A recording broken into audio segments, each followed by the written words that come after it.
Bonjour à tous, l'équipe IBU est heureuse de vous proposer une présentation du groupe Eurofin Scientifique.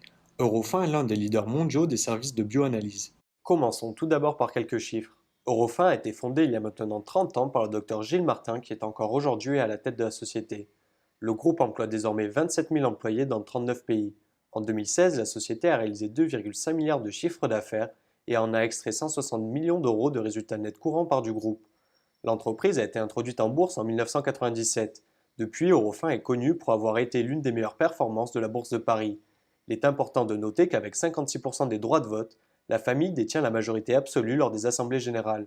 L'actionnariat familial permet à l'entreprise d'avoir une stratégie de long terme et réduit la probabilité d'une dilution de l'actionnaire. Eurofin travaille sur 4 secteurs: agroalimentaire, pharmacie, environnement et plus récemment celui de la biologie médicale. Comme vous pouvez le voir, le groupe a réussi à s'imposer comme le leader dans l'agroalimentaire et l'environnement. Voici ici quelques exemples de services que le groupe peut être amené à fournir. Il y a donc l'analyse compositionnelle et nutritionnelle des aliments, le contrôle de qualité des médicaments ou encore le contrôle de potabilité des eaux. Si nous devions résumer la bioanalyse en une phrase, ce serait l'analyse des produits ou substances avec lesquels l'homme est en contact. Sur le long terme, les tendances sont favorables au développement du secteur. En effet, les consommateurs n'ont plus confiance dans les produits qu'ils consomment. Ils ne veulent plus prendre de risques inutiles vis-à-vis de leur santé. Cette tendance est mise en évidence par la demande croissante de produits biologiques et de médicaments à base de plantes. Le consommateur, qui attache donc de l'importance à la qualité des produits, fait confiance à des marques et labels pour ses achats. Ces marques et labels ont donc une valeur que les entreprises veulent protéger. La mondialisation a provoqué l'élargissement des chaînes de production. Cet élargissement a rendu plus grand et plus complexe le risque. D'autre part, l'agroalimentaire devient de plus en plus technologique. Utilisation de nombreux pesticides dans les exploitations agricoles, développement des OGM aux États-Unis, utilisation de colorants conservateurs et additifs comme l'aspartame dans de nombreux produits transformés, et plus récemment les aliments fonctionnels enrichis en vitamines. Toutes ces nouveautés sont sans cesse questionnées par la communauté scientifique. C'est pourquoi des sociétés comme Eurofin sont sollicitées pour tester la sécurité des produits. De plus, face à la méfiance des consommateurs, il est un devoir pour les États de réguler les industries. Cette réglementation est surtout vraie pour les médicaments qui, avant d'être commercialisés, doivent prouver que leurs bénéfices sur la santé sont supérieurs à d'éventuels risques. Mais la tendance à la réglementation est vraie pour toutes les industries. Il ne faut pas trop de sucre dans ce que nous mangeons, il ne faut pas utiliser trop de pesticides sur nos sols, il ne faut pas que l'air soit pollué, etc. Quelle que soit l'industrie, au vu du nombre et de la complexité croissante de ces tests, les entreprises ont tendance à externaliser cette phase pour pouvoir se concentrer sur leur cœur d'activité, mais surtout pour réduire la part des coûts fixes. Autre point, les innovations technologiques qui sont une déterminante dans ce secteur. Elles permettent soit au laboratoire de déceler la présence de molécules qui étaient jusqu'alors indétectables, c'est notamment grâce à un nouveau procédé qu'Eurofin a vu le jour. Soit l'innovation va permettre d'accélérer un processus. Si demain vous divisez par deux le temps nécessaire à la réalisation d'un test, vous avez un avantage concurrentiel non négligeable. Les laboratoires d'analyse nécessitent donc de lourds investissements qui en font une activité consommatrice de capitaux. Aujourd'hui, le marché se divise entre quelques grands groupes et une multitude de petits acteurs locaux spécialisés par type de service. Ces petits laboratoires ne sont pas en capacité de rivaliser avec les grands groupes. Ils n'ont ni la taille pour industrialiser les processus, ni les moyens financiers pour créer ou acquérir de nouvelles technologies. Il y a donc un mouvement de consolidation de la part des grands groupes qui cherchent à densifier leur offre. Passons maintenant à l'exploitation. L'activité du groupe est exercée dans 310 laboratoires répartis sur 39 pays. On remarque grâce à ce graphique que les principales implantations du groupe sont établies dans des pays développés, comme en Amérique du Nord, qui est la première région en termes de chiffre d'affaires. Les principales régions, qui sont des zones développées, représentent plus de 85% du chiffre d'affaires. L'un des défis d'Eurofin sera donc d'aller s'implanter dans les pays émergents, où la classe moyenne, toujours plus importante, est à la recherche de sécurité. Depuis 2007, le chiffre d'affaires et le résultat net courant croissent à grande vitesse. Eurofin arrive en moyenne à doubler son chiffre d'affaires tous les 5 ans. On remarque que le résultat net courant s'accroît plus rapidement que le chiffre d'affaires. Les principaux leviers ont été une hausse de la valeur ajoutée, combinée à une meilleure maîtrise des frais de personnel ainsi que des frais financiers moins importants. Cette croissance à deux chiffres des résultats provient pour une partie d'une croissance organique déjà remarquable, 7,4% par an en moyenne depuis 2012, que l'on a démultiplié par une importante croissance externe, 17% en moyenne sur la même période. Et cette croissance externe n'est pas prête de s'arrêter puisque le groupe s'est fixé comme objectif d'augmenter son chiffre d'affaires de 200 millions d'euros par an jusqu'en 2020 uniquement par l'acquisition de sociétés. Sur ce graphique, nous avons ramené la marge d'exploitation et l'intensité capitalistique sur une même base afin d'en apprécier leur évolution. Nous observons qu'Eurofin a réussi à augmenter sa marge pour compenser l'augmentation de l'intensité capitalistique. Cette performance a permis au groupe d'augmenter la rentabilité économique de son activité.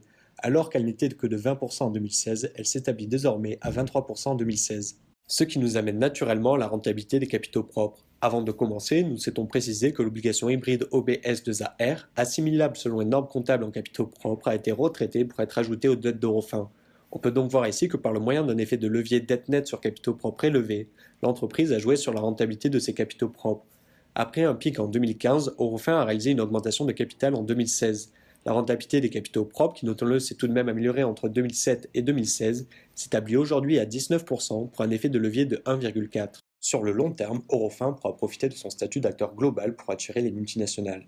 En effet, avec un portefeuille de 130 000 méthodes et une présence dans 39 pays, la société de bioanalyse a la capacité de répondre de la meilleure des manières aux entreprises mondiales. De plus, la stratégie du groupe repose sur la taille de ses laboratoires. Les équipes d'Eurofin travaillent dans de grands centres d'analyse capables de traiter d'importants volumes. Le groupe a industrialisé et rationalisé les procédés afin de proposer le meilleur prix à ses clients. Ces plateformes sont équipées de matériel sophistiqué qui permet de vendre un service de qualité aux clients désireux de protéger au mieux leur marque. Pour offrir un service premium, le groupe engage d'importants moyens financiers pour la recherche et développement. Mais les investissements ont aussi l'objectif d'accélérer les processus. Ensuite, comme nous en avons déjà parlé, la croissance des revenus proviendra d'une importante croissance externe. Les sociétés cibles permettront au groupe soit de mettre la main sur de nouvelles technologies complémentaires, soit d'étendre la géographie de son activité. Il est intéressant de noter que le groupe cible pour une part des entreprises en difficulté, qui seront par la suite restructurées pour s'intégrer au modèle d'Eurofin. Cette stratégie permet au groupe de payer moins cher certaines cibles. Sur les marchés à fort potentiel où les acquisitions sont payées le prix fort, Eurofin préfère lancer ses propres laboratoires. En 10 ans, 91 laboratoires ont été lancés et le mouvement s'amplifie depuis 2014 à un rythme moyen de 20 laboratoires par an. La direction estime qu'il faut en moyenne 3 ans pour que ces laboratoires commencent à être rentables. Le groupe profitera donc dans les années à venir de ces investissements. Enfin, le dernier point stratégique est la biologie médicale, qui mérite d'être approfondie. Tout d'abord, la biologie médicale est un service qui aide par des analyses à diagnostiquer une maladie. Dans les années à venir, c'est un marché qui va s'étendre du fait de l'augmentation et du vieillissement de la population. Mais c'est surtout son utilité qui va lui permettre d'évoluer. En effet, les progrès techniques réalisés vont rendre la biologie médicale indispensable, car elle permettra de personnaliser la médecine et donc de la rendre plus efficace. Eurofin a fait un choix qui a du sens à s'attaquant à ce marché puisqu'on y retrouve des similitudes avec son activité d'origine. C'est une activité qui requiert énormément de techniques et d'investissement. Le marché est également divisé entre un grand nombre de petits acteurs locaux, mais sont déjà présents de grands noms comme Quest Diagnostic ou Sony Healthcare, qui ont de plus grands moyens financiers qu'Eurofin. Il ne sera donc pas si simple pour Eurofin de planter sa graine, il s'agit d'un réel défi. Mais Eurofin a ses chances, il pourra répliquer son modèle d'industrialisation qui a fait ses preuves dans la bioanalyse.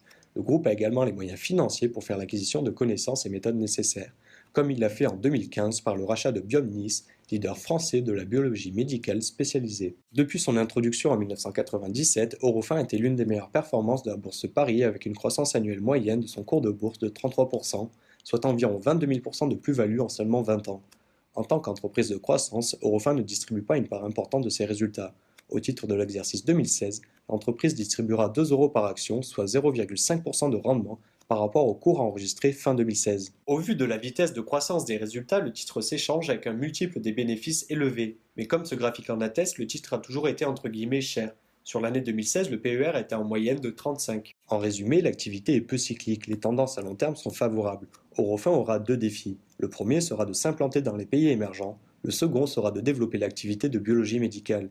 Il s'agit d'une valeur défensive. Pour conclure, Eurofin est une valeur de croissance. La résilience est de 69%, le risque hibou est évalué à 20%, la fiabilité de notre analyse est de 3 sur 4.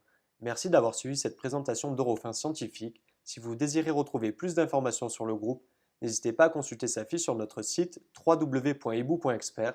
À très vite avec l'équipe Hibou.